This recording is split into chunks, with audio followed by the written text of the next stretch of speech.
Boy, did Leicester make them work for it. But Arsenal have the points, and Leicester, Matt Elliott, are beaten by a goal 52 seconds into the second half. Yep. Marginal difference in terms of scoreline. Probably should have been more from Arsenal's point of view. He felt if they really needed it to, they could have perhaps exerted themselves, extended themselves that touch more, but they did what was sufficient today. Leicester, one of those days where there's sort of limitations showed. Not always the case. They have capabilities to play much better than that, but they're up against high-class opposition, aren't they? So they were preoccupied almost with dealing with Arsenal's threat, Arsenal's abilities, to concern themselves with actually a way forward themselves with any real structure. They weren't proficient enough on the counter, weren't dynamic enough when they got those situations on the break. And if they weren't going to capitalise like that, then you got the feel, with quite a long way out, that Leicester weren't going to be able to sort of penetrate, and that the game would take care of itself, and that proved to be the case. So there we go, 2 games in succession against 2 of the top 3. Leicester sadly beaten in both. Arsenal win here by the slenderest of margins in what has to be a tight game despite Arsenal's possession in this one. But ultimately it is defeat again for the Foxes, who will look to bounce back in that FA Cup game here on Tuesday night. Full-time score here at King Power Stadium. It has finished Leicester City 0, Arsenal 1. Thanks, James. Yes, disappointing afternoon here at King Power Stadium. Leicester falling to a 0-0, very similar to the Manchester City game, Jerry. We said that at half-time. Could Leicester hold out a little bit longer? If anything, it was even sooner after the break than the Man City one was. Yeah, and it wasn't from any kind of, exemplary Arsenal build-up play, was it? It was literally a clearance from the centre-half. It was Gabriel, centre-half. And Arsenal were first to react to that ball. It's a neat finish from Martinelli, you have to say, and a neat bit of build-up play when Trossard picks the ball up.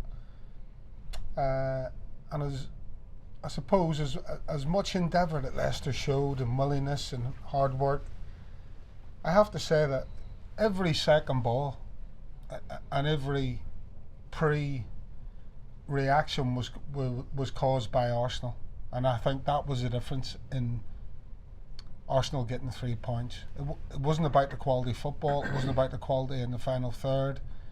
It was about who reacted quickest to certain situations. And for me on the day, Arsenal reacted and picked up all the second balls. They picked up the ball, the clearance for the goal, which led, the build-up led to the goal, when Trossard got it. And that was basically it. You can't fault the endeavour, the work rate, the willingness to try and get round Arsenal in the final third. It was just, for me, boiled down to they were first to react. Yeah, what did you make of it? Similar really. There wasn't too much where you think Arsenal had loads of chances. They might be able to up it a little bit more, but it was those second balls. It wasn't proactive, it was more reactive to it, and then it was too late, split second either here or there, and at times could Leicester have got tighter, I suppose. It's a difficult one though. They're top for a reason, aren't they? And they had that one moment, and it was a killer blow just after half time. So everything we spoke about at half time went out of the window. You could see Leicester players were dejected once that goal had gone in, and then you've got up yourself again. Also Arsenal, you give them a boost, bit of confidence, and they can build on that, and they're really good at sustaining attacks and keeping the ball under pressure, and it sort of played into their hands second half, and Leicester quality upped a little bit when Tielemans came on. You could see them passes, but it wasn't really any penetrating attacks or really applying too much pressure. But in the end, you'd say Arsenal deserved it. Like Jerry said, there wasn't a case of lack of endeavour or willingness to try and do them things. It was just, in the end, reactive to them second balls, which I thought Arsenal were the better team in terms of doing that. Yeah, they're top of the league, and that was probably why, for reasons like that. Yeah, that's the reason. You see both wingers as well at times where you don't see anything of it, but when you're live in the game, they're tracking back, they're nullifying the attacks, they're denying, and then they're doing the magic further forward. It's the work off the ball. And I think they just scrapped. Even Xhaka, he seemed to be everywhere, just breaking up play and picking out really good positions, but doing the ugly side of the game. And they could build on that as well after half time. So they've got that natural bit of encouragement and they've got something to hold on to. But they're there for a reason. And when they get into them positions, like you saw with the finish from Martinelli, it was a class finish. He'd only got one place to hit it. He manages to find the corner, and the one real chance they had, they've converted it and go away with 3 points and think job well done. Which is why it is so disappointing, Jerry, really, because Leicester weren't able to carve out many real clear-cut opportunities. Yeah, and again, you've got to give Arsenal credit there, because without the ball, I thought they were excellent. And when Leicester counter-attacked on them or got any joy down the sides in particular, Arsenal were back in numbers defending their box. You know, Harvey Barnes, I remember twice he had a 1v1 against Ben White, and he's put a lovely ball into the back post, and Tete somehow can't get on the end of it. But I can only remember once or twice in the game when Harvey Barnes has got a 1v1 with Ben White, because normally he had help from other Arsenal players getting back in numbers really quick. And as Matty mentioned, you know, even the wingers were, you know, they were grinding back, you know, giving the defenders the support they needed. And that, when you have that, then that makes it really difficult to carve out opportunities. Which, again, is why it is so disappointing. I was just about to go to Matt Elliott, who was sat out in the commentary box. He decided to come into the studio here where it's a little bit warmer. But because Arsenal did defend as resolutely as they did, and maybe we spoke at half-time about them, they would have had to come out a little bit more had it stayed 0-0 for so long. But because they managed to get that goal right at the start of the second half, they were able to do exactly what Jerry says and be a little bit more resolute and have everybody working hard. Yeah, and you've got something to hold on to. Obviously, you get that goal ahead, and then you've got to keep your shape. You've got to recover back because it's your man. You can track, and then some of it as well. Leicester were a little bit cheap in possession, a turnover too many times, and that was a little bit disappointing in terms of it goes up. Can you secure it? Lay it off. Make the right pass. Make the right decision. And at times it was a little bit lacking, but it's also difficult when, for most of the time, Arsenal have got possession of the ball. So you need to take lots of care with it. Saw it a bit more when Tielemans came on, that quality. And say, for example, I know he didn't play, but Maddison as well on the pitch, a bit more quality. And they're the type of players in these games where you're looking for that little bit of moment, that little threaded pass, and just a bit more composure, which wasn't quite there in terms of when Leicester had the ball. They weren't able to really sustain attacks, or when they did get in them positions, it's finding the right option. So disappointing, Matt Elliott. So frustrating that the goal came when it came. Literally 52 seconds, James was saying, after the restart? Around that mark, wasn't it? Yeah. Bit of a body blow, wasn't it, to say the least? Yeah. James was just asking me the question at the time, or just prior. You know, what do you think Brendan Rodgers will have in mind, you know, for his players in the second half? And it's sort of pretty much more of the same, with a little bit more threat and a bit more finesse, maybe. You know, going forward. But just to keep things as they were. Boom! Before you knew it, bang, goal. I mean, it was quality from Arsenal's point of view. You know, as the boys have mentioned there, they were first to the ball anyway. Saliba, I think it was, who got the clearance. I don't know. They sort of reacted to that. It fell to Trossard out wide, didn't it? But Leicester was sort of not expecting that ball to come back so quickly, and they should have, really, because it had been quite regularly through the game. And then it was classy. If Suter gets dragged out wide, he doesn't want to be there, so they could look at that. I don't know, perhaps they weren't properly concentrated at the time. I can't totally remember the circumstances why Castagna had got himself out of position or gone forward. But it's good play from Arsenal. It's good play from Arsenal. You know, Trossard through the legs of Suter. They couldn't keep up with Martinelli. They've recognised early, hadn't they, the possibilities of that situation, the danger they could cause. And one good pass through, and he's bearing down on goal and tickled it away nicely, didn't he? But yeah, that was. I would just say I didn't expect it to come as quickly as it did, but as tight as the game was, there was still an air of inevitability about Arsenal at some stage making that breakthrough. and would Leicester be able to react? And today they weren't really. They never really looked like getting themselves back on level terms, did they? No. Who was the Leicester player that impressed you most, do you think? Well, yeah, I didn't get asked for a man of the match off James, which was quite handy, to be fair. Well, I'm doing it now. I'm looking at the boys there, trying to work out who they're thinking. Let's send signals to each other. But I'll go Christensen, maybe. There wasn't any player for me that stood out. Suter did all right, I think. Other than that, I was thinking, well, it's been a tight game with the top of the league, but no one's played that well, and that sort of sums it up a little bit. They all did a job to a part, didn't they? But Christensen, it was dogged. They applied themselves, they're pretty determined, which is what Christensen's all about. But it wasn't a day for the purists. Do you agree? You're nodding along. No, I'm thinking it was a scrappy game, and when it's a scrappy game, what I've just mentioned before, the 50-50s, reacting to those balls that are in the air and being on the move and on the front foot. And that's, as I said, that's part of the reason why. The goal came from exactly that same scenario, and then there was a bit of quality at the end. But if Harry Suter is 2 yards further out to the right, and Matt's right, it's not a position he wants to be in a lot of the 90 minutes he's on the pitch.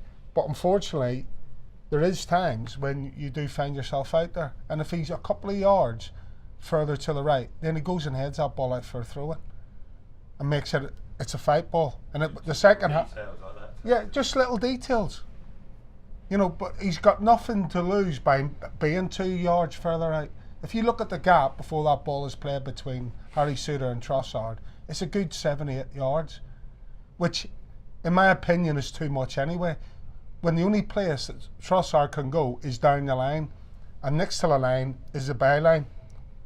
So he hasn't got a lot of room. He hasn't got a lot of room for manoeuvre anyway in the first place. So why not go and close that space right down on him?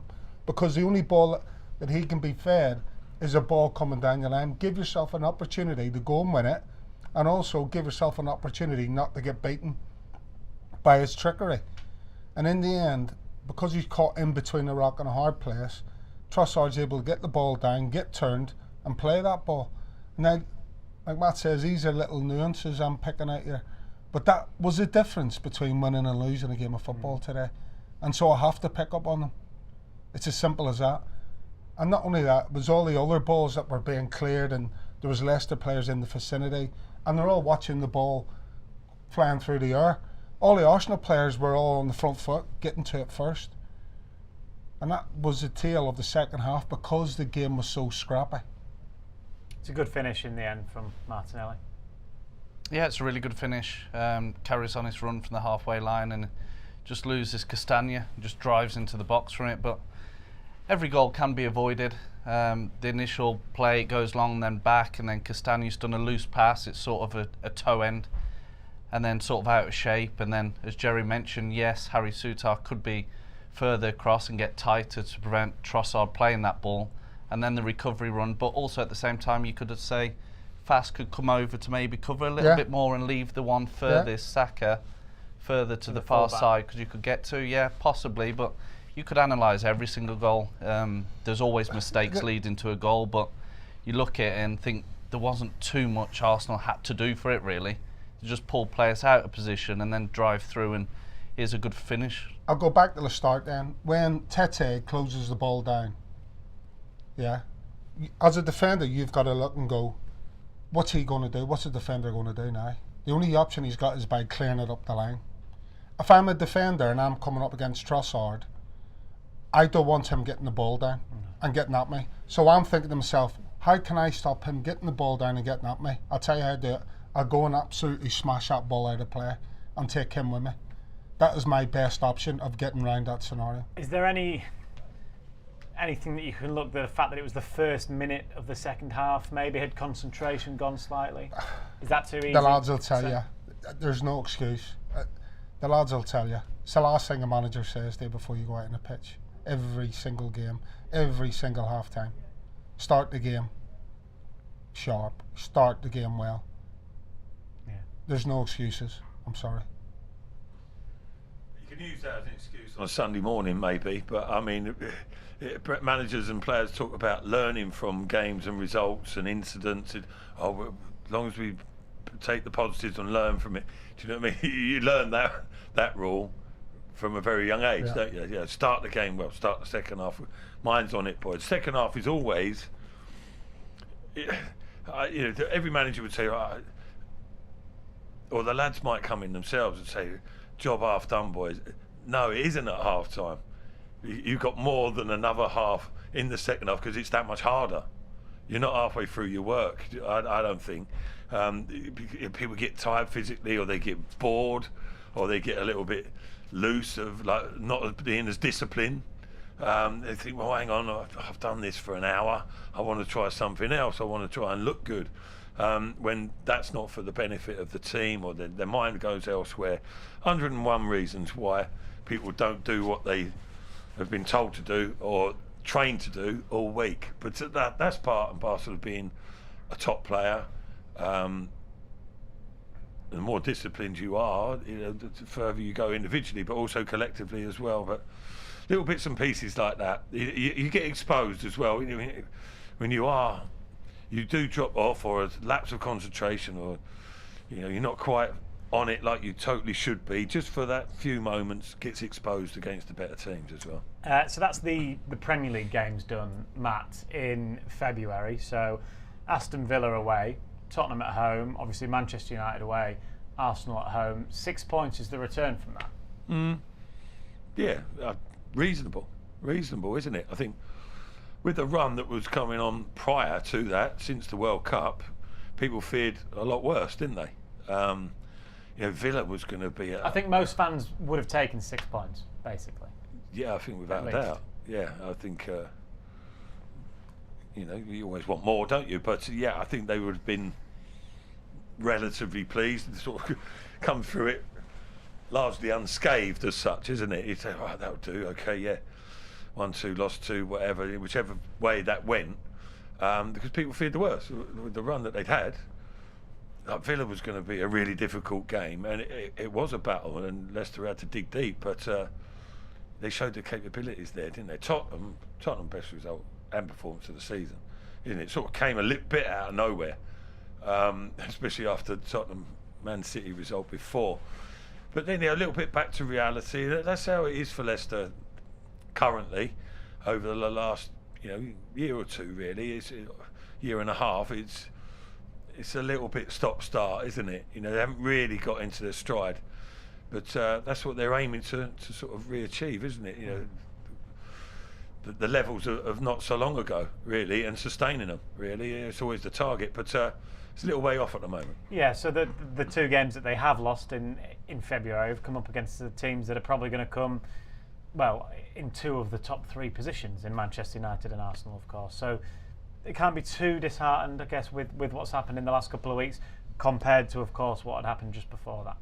No, I think when you look at the points tally, you'd be satisfied with that. You're looking, the 2 losses have come against top of the table in Arsenal and probably the form team in Manchester United, and that was at Old Trafford, which is obviously always a difficult place to go and play. I just think maybe today in the Man City game at home, just sometimes look back in hindsight and think, could we have done a little bit more and maybe gone for it a bit more in terms of on the front foot, like against Tottenham, where it's full energy, really tight, every single ball meant something. I'm not saying every single ball didn't today, but there just looked a little bit of uncertainty and sort of reactive to things rather than being on the front foot, proactive in everything. But also it's the respect you show these teams. It's difficult, as I think coming from last time, thinking it was going to be similar to a Tottenham performance, which it wasn't quite. But when you go back to the Tottenham game, it looked fantastic, it was great. And then you've had 2 difficult games against ultimately the ones that are going to be at the top of the table. So all in all, as a February month, you think actually 6 points is a good return and something we can build on. Yeah, it's just a shame it's come this way round, Jerry, that the 2 results came, the good ones came first. The disappointing defeats have come straight after, and that's what you sort of remember only what happened in the last game. Well, yeah, and obviously it takes away any momentum that you know, Leicester had gained in confidence, a bit of confidence as well from those 2 results at the beginning of the month. But you have to say, you know, when you looked at the fixture list, you know, there was no one rubbing their hands and relishing the thought of these 4 games. So in hindsight, when you dissect it all, then yeah, it's not a bad return at all. You know, you have to say that. Matty's already explained, you know, you've got top of the table, probably the team in form. You've lost narrowly to the team on the top of the table at home. You're missing probably your most gifted and creative player in a game of this magnitude, where, you know, he could have made the difference today. Well, exactly. You know, he could have made a difference in regards to Leicester making a breakthrough. You know, I've seen the replay of Tetty's chance. The ball's run under his foot at the far post, so that tells me that it was a proper chance, and it's just, you know, it's just really unlucky that he doesn't get the connection on it, because you've got to say it's in the goal, and again, that's those little differences. So they were terribly unlucky. It was a hard fought game from both teams. Yes, Arsenal had the majority of the possession and whatever else, but, you know, Leicester made it difficult for them and just couldn't, you know, get what they needed on the day. They just lacked that little bit of top drawer quality in the final third. Next up is the FA Cup on Tuesday against Blackburn. Matt, we'll talk about that in just a moment. But in terms of the Premier League games, it's obviously Southampton away a week today, then Chelsea, Brentford, Palace, Villa, Bournemouth. There are some very winnable games coming up. Yeah, and I think I've never really been particularly concerned in terms of looking below where Leicester are at the moment. I know it's not particularly healthy right now, but for the reasons you just mentioned there, and also the fact that Leicester have got too much ability for me, you know, too much attacking prowess and threat to get dragged into it. So, you know, it's pretty sort of self-explanatory. Leicester can pick up points against anyone, but they do tend to pick up more than their fair share against the teams in and around the bottom half when they've got players fit as they are and they're playing at any sort of level. So that will be, you know, quite a boost, you know, quite sort of have an effect on the mentality of the team. Going into these games, there won't be trepidation. Not that there was even in this tough run that they've come up against the top sides. You know, Leicester are competitive at that level, but against the teams in and around the bottom, Leicester get their attitude right and the mentality. I think they'll pick up plenty enough points along the way, and it's nice to have I hesitate to say comfortable run in. It's far from comfortable, but normally the back end of the season, Leicester really struggle, don't they, with tough opposition. At least there is that prospect of more plain sailing, shall we say, towards the end of the season. Hopefully so. Hopefully so. And maybe an FA Cup quarter final to look forward to. It's a big game against Blackburn on Tuesday here at King Power Stadium. Yeah, really good chance to progress. Home tie against a team below the Premiership, so you'd expect Leicester will do the business and get through, and something else to look forward to, and hopefully go on a cup run and really go far in that, and then build that confidence on top of that into the league, where you touched on them fixtures. They are winnable games. There don't any real trepidation, any fear going into those type of games. Leicester more than capable of getting something out of it. Got enough quality with everyone fit and everyone available. But again, back to the 2 games, Arsenal, Manchester, difficult games, and everyone from the outside would expect those teams to go and win.